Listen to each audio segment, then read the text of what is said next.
Bienvenidos. Hoy vamos a analizar a fondo la inversión inmobiliaria. Y la idea de partida es una que a mucha gente se le escapa, Ajá, que esto no va solo de tener el dinero para la entrada.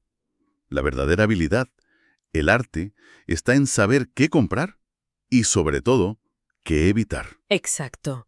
Porque el mercado está lleno de lo que parecen oportunidades únicas y que, bueno, acaban siendo trampas. Cantos de sirena. Totalmente. Y la gente pierde los ahorros de una vida por no tener un marco claro, un sistema. Pues para construir ese marco, hoy nos vamos a guiar por las ideas de Carlos de Villa, de su libro Un inmueble al año no hace daño.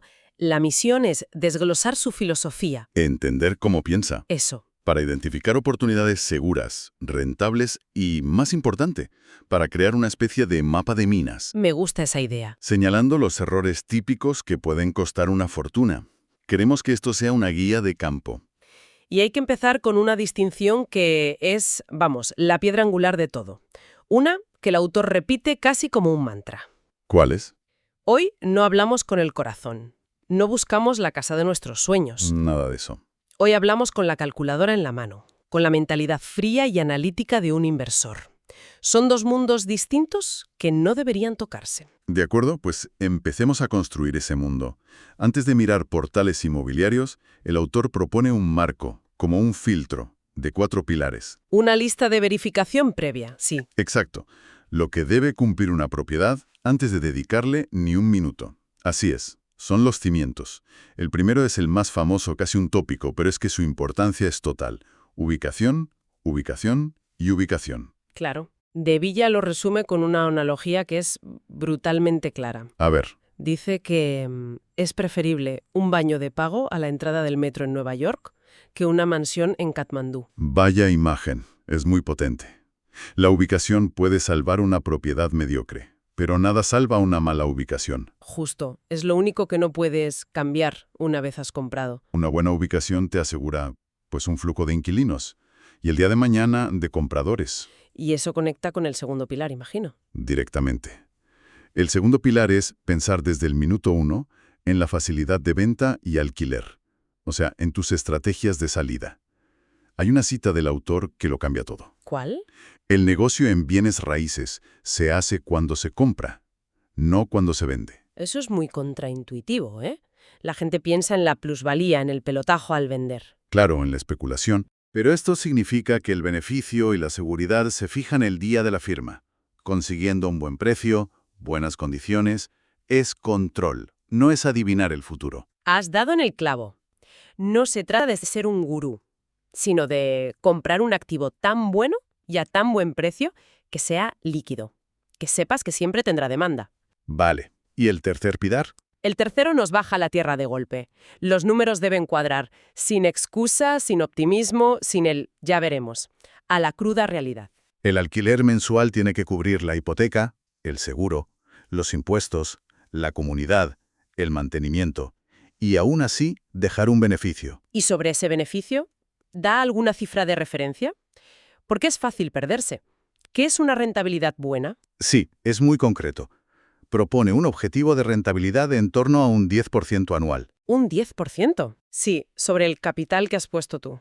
La entrada, los impuestos, los gastos.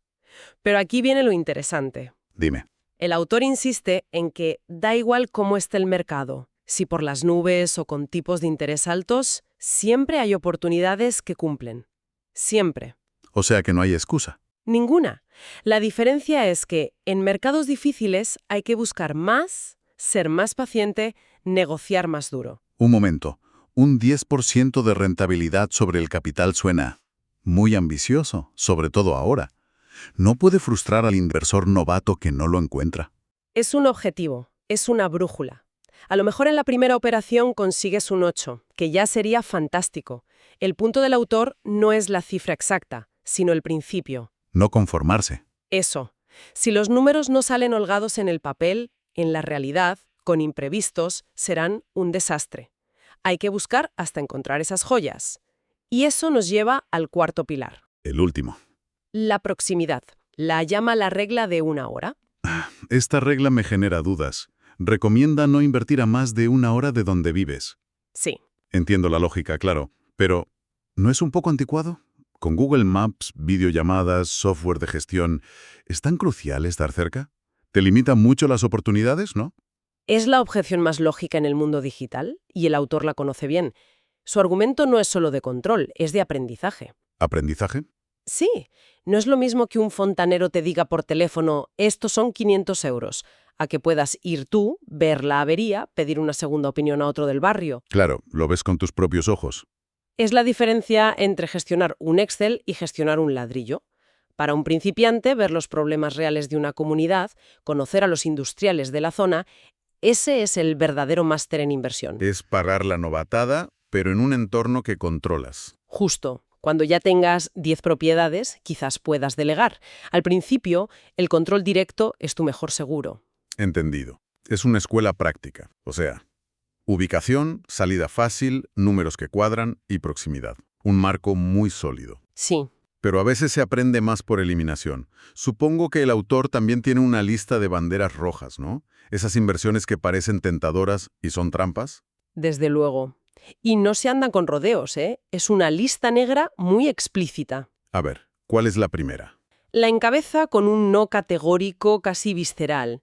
El tiempo compartido o timeshare. Ah, el famoso timeshare. Lo describe de una forma que se te queda grabada a fuego. ¿Cómo lo llama? Es el desayuno más caro que vas a pagar en tu vida. La frase es genial. ¿Por qué tanto rechazo? Mucha gente cae en esas presentaciones en vacaciones. Precisamente. Te pillan relajado, te venden un sueño y te llevas una pesadilla financiera. Según su análisis, no es un activo, es un pasivo con mayúsculas. Una deuda. Te encadena a una cuota de mantenimiento de por vida, lo uses o no.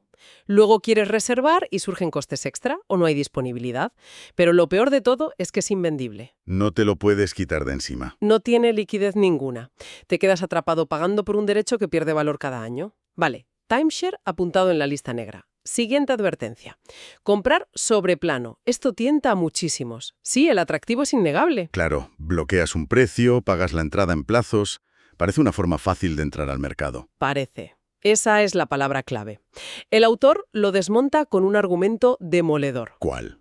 Al comprar sobre plano, te conviertes en socio para lo malo del constructor. Socio para lo malo. Asumes todos sus riesgos, pero no participas de sus beneficios. Es como prestarle dinero a la promotora sin intereses y sin garantías. ¿Y a qué tipo de riesgo se refiere exactamente? A todos los que te puedas imaginar. El constructor puede quebrar. Puede haber retrasos de años. La calidad de los acabados puede ser mucho peor de la prometida.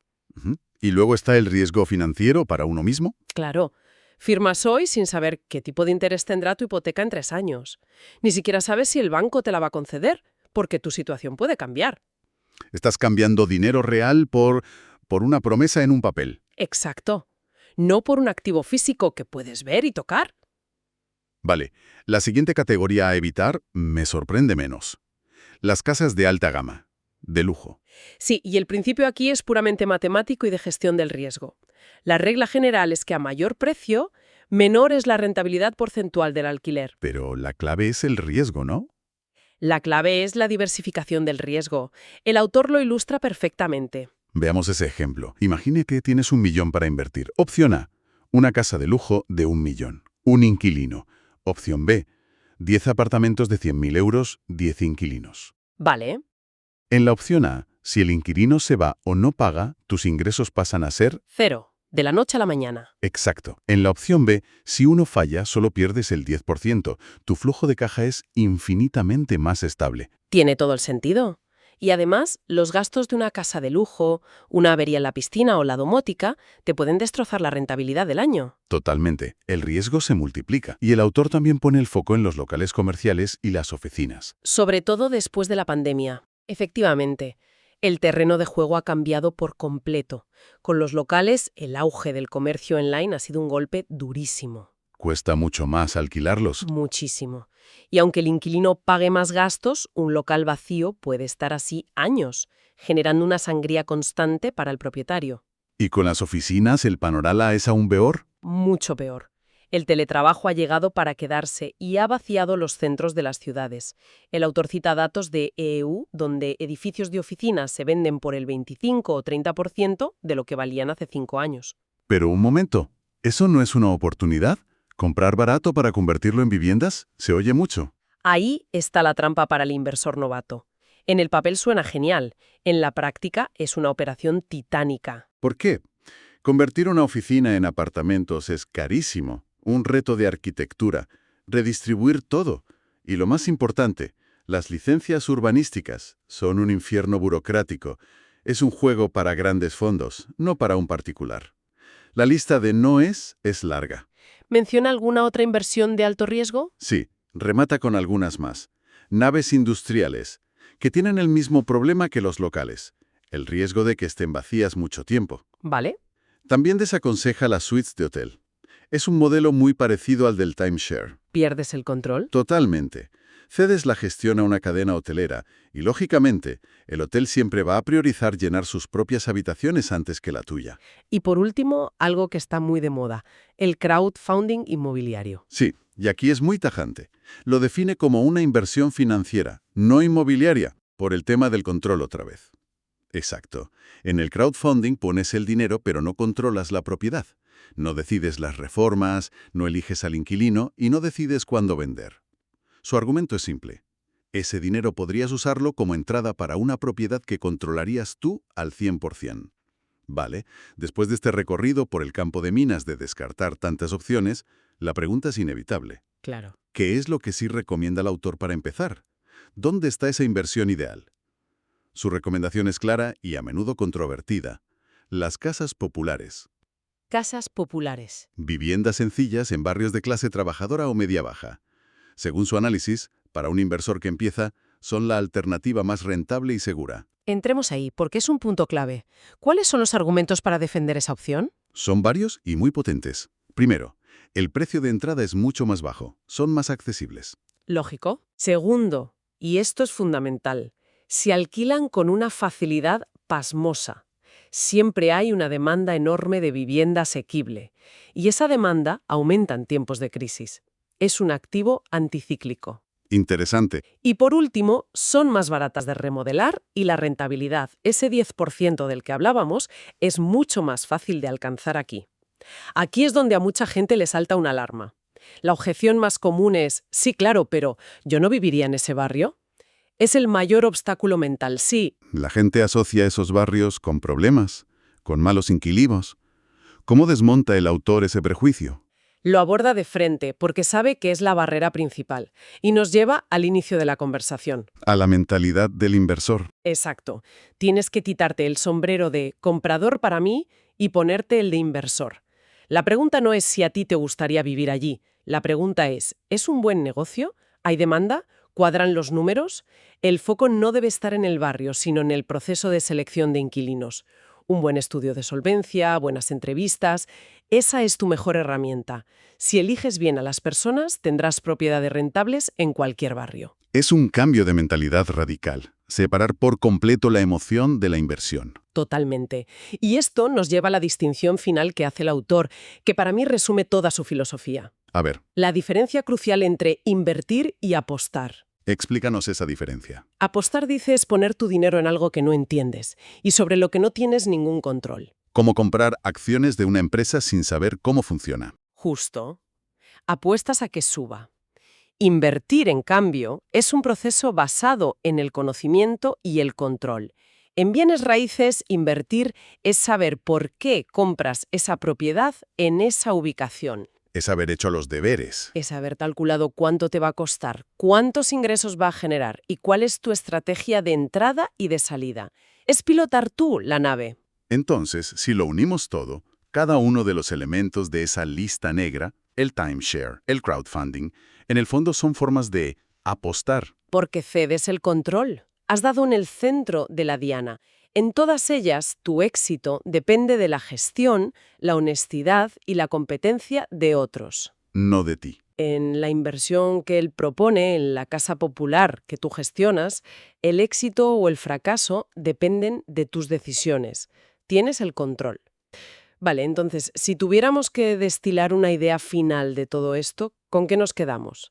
El mensaje parece ser: huye de lo complejo y lo glamuroso. Sí, y céntrate en el control, el conocimiento y la rentabilidad de lo sencillo, de esas casas populares. Esa es la conclusión perfecta. La inversión inmobiliaria segura para principiantes no tiene nada que ver con pelotazos o lujo. Es un negocio. Y como todo buen negocio, se basa en hacer los números, controlar cada fase y seguir una estrategia probada. Me parece un cierre muy potente y con los pies en la tierra. Y me dejas pensando en esa distinción final que hacías. ¿Entre invertir y apostar? Sí, el autor la aplica a las finanzas basándose en el conocimiento y el control. Así es. La pregunta que me queda flotando y que va mucho más allá del dinero es ¿en qué otras áreas de nuestra vida, nuestro tiempo, nuestra carrera, incluso nuestras relaciones, podríamos estar apostando, dejando que las cosas pasen sin más, en lugar de estar invirtiendo de verdad, con una estrategia, con un objetivo claro y sobre todo tomando el control?